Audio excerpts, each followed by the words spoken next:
ప్రభుత్వ కార్యాలయాల్లో అద్దెకు వినియోగిస్తున్న వాహనాల నెలవారీ రెంటును 34,000 నుంచి 55,000కు పెంచాలని రాజ్యసభ సభ్యుడు ఆర్ కృష్ణయ్య రాష్ట్ర ప్రభుత్వాన్ని డిమాండ్ చేశారు.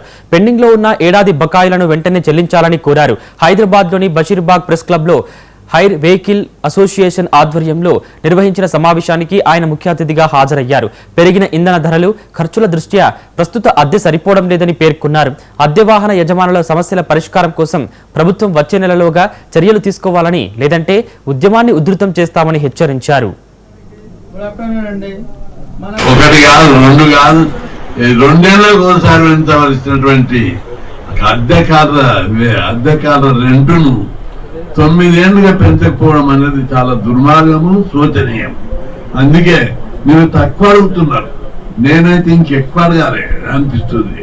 మీరు ఎంత అడిగారంటే పాపం ఈ గవర్నమెంట్ దివాలా తీసింది, పైసలు లేవని మీరు తక్కువ అడుగుతున్నారు.